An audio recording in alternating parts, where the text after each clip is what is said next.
Hello friends, मैं doctor नवीन अलावादी आज आप लोगों की रिक्वेस्ट पे एक टीबी सीरीज पे न्यू वीडियो लेकर के आया हूँ कि आंखों की टीबी का ट्रीटमेंट आप कैसे करेंगे। तो आंखों की टीबी का ट्रीटमेंट वैसे ही करना है जैसे किसी और बॉडी के ऑर्गन की टीबी का ट्रीटमेंट होता है। उसकी दो फेजेज होती हैं, पहली इंटेंसिव फेज होती है, दूसरी कंटिन्यूएशन फेज होती है। इंटेंसिव फेज 2 महीने की होती है, उसमें 4 दवाइयाँ दी जाती हैं जिनके नाम होते हैं आइसोनियाजिड, रेफेम्पिसिन, एथेम्ब्यूटॉल और पायरेजिनेमाइड। कंटिन्यूएशन फेज 4 से 7 महीने की होती है जो कि वेरी करती है, किसी पेशेंट को 4 महीने देते हैं और किसी पेशेंट को 7 महीने देते हैं। तो कंटिन्यूएशन फेज में हम पायरेजिनेमाइड बंद कर देते हैं और बाकी 3 दवाइयां देते हैं जिनके नाम हैं रेफेम्पिसिन, आइसोनियाजिड और एथेम्ब्यूटॉल। बस पायरेजिनेमाइड बंद हो जाती है, यही फर्क है इंटेंसिव फेज का कंटिन्यूएशन फेज से। तो इंटेंसिव फेज में 4 दवाइयां हैं, कंटिन्यूएशन फेज में 3 दवाइयां हैं। कंटिन्यूएशन फेज है 4 से 7 महीने की और इंटेंसिव फेज होती है 2 महीने की। तो टोटल जो ड्यूरेशन ऑफ ट्रीटमेंट है वो हो जाता है 6 महीने से लेके 9 महीने तक। जो पेशेंट 6 महीने में ठीक हो जाते हैं उनका ट्रीटमेंट 6 महीने में बंद कर देते हैं। और अगर आंखों के डॉक्टर को या टीबी स्पेशलिस्ट को लगता है कि 9 महीने दवाई चलानी है तो 9 महीने चलाई जाती है। रीज़न ये है कि इंटेंसिव फेज में लगभग 90% टीबी के बैक्टीरिया हम चाहते हैं कि किल हो जाए।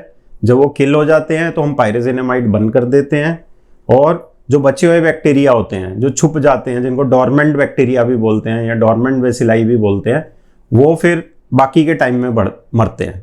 तो जो बैक्टीरिया बच जाते हैं, जिनको डॉर्मेंट बैक्टीरिया बोलते हैं, वो स्लो मरते हैं। इसलिए इसमें दवाई कम कर दी जाती है और इसका ड्यूरेशन लंबा होता है। इसके अलावा आंखों की टीबी के केस में कभी कभी हमें स्टेरॉइड की दवाइयाँ भी देनी पड़ती हैं। स्टेरॉइड की दवाइयाँ देने के 2 तरीके होते हैं। एक लोकल स्टेरॉइड होता है, जो आंखों में ड्रॉप हम डालते हैं, वो लोकल स्टेरॉइड की फॉर्म में होती है, या सिस्टमिक स्टेरॉइड होते हैं जो हम खाने की गोलियाँ या इंजेक्शन फॉर्म में भी किसी किसी पेशेंट को देने पड़ते हैं।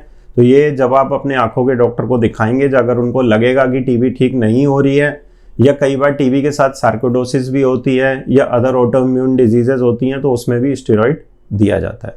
इसके अलावा अगर आंखों से डिस्चार्ज आ रहा है, पीला डिस्चार्ज या हरा डिस्चार्ज, या डॉक्टर को लग रहा है कि आंखों की टीबी के साथ साथ बैक्टीरियल इन्फेक्शन भी है, तो कुछ एंटी बैक्टीरियल आई ड्रॉप आती हैं, वो भी पेशेंट को आई ड्रॉप की फॉर्म में कभी कभी दी जाती हैं। और कभी कभी कुछ इम्यूनोसप्रेसिव दवाइयाँ होती हैं जो बॉडी की इम्यूनिटी को सप्रेस करती हैं। तो ऑटोइम्यून डिजीज साथ में होती हैं टीबी के, तो कई बार वो भी हमें इम्यूनोसप्रेसिव दवाइयाँ भी इसमें हमें देनी पड़ती हैं। तो आंखों की टीबी के ट्रीटमेंट में एक चीज़ जानना ये ज़रूरी है कि एक जो रेफेम्पिसिन नाम की दवाई होती है, वो कई बार क्या करती है, आपके जो आंसू होती हैं, आंखें होती हैं, उसमें जो आंसू का कलर होती है रेड कर देती है, यूरिन का कलर रेड कर देती है, या बॉडी के और सिक्रीशंस हैं वो रेड कलर के हो जाते हैं। तो ये एक नॉर्मल फिनोमिना होता है। अगर ऐसा हो रहा है तो आप बिल्कुल डरे ना। कई बार जो लोग कॉन्टैक्ट लेंस लगाते हैं तो उनके कॉन्टैक्ट लेंस का कलर रेड हो जाता है, तो इसमें कोई घबराने की बात नहीं होती। एक नेचुरल कलर होता है। जैसे ही आप रेफेम्पिसिन बंद करते हैं तो ये चीज़ ठीक हो जाती है। इसके बाद ओकुलोटॉक्सिसिटी नाम की एक चीज़ होती है जो एथेम्ब्यूटॉल नाम की दवाई करती है और कभी कभी आइसोनियाजिड करती है। और कुछ एमिनोग्लाइकोसाइड दवाइयाँ होती हैं जो दी जाती हैं टीबी के ट्रीटमेंट में। बेसिकली ये रिजर्व दवाइयाँ होती हैं जैसे कि स्ट्रेप्टोमाइसिन, कैनामाइसिन, केप्रियोमाइसिन। ये ओकुलर टॉक्सिसिटी करती हैं, साथ में रीनल टॉक्सिसिटी किडनी पे भी करती हैं जो अमीनोग्लाइकोसाइड होती हैं। और जो एथेम्ब्यूटॉल होती है वो खाली आंखों की टॉक्सिसिटी करती है, ओकुलर टॉक्सिसिटी करती है।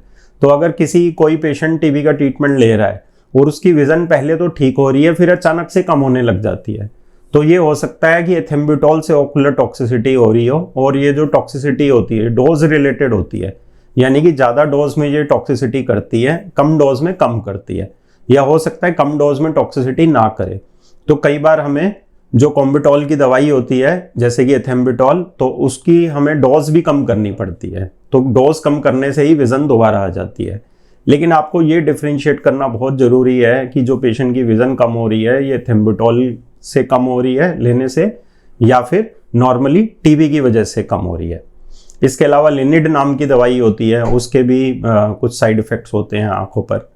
तो फ्रेंड्स, आज ये टीबी के ट्रीटमेंट के ऊपर जो वीडियो है मैंने काफ़ी डिटेल में बनाई है। मैं आशा करता हूँ कि आप इस वीडियो को लाइक करेंगे, शेयर करेंगे और हमारे चैनल को सब्सक्राइब करके बेल आइकन प्रेस करेंगे। Thank you.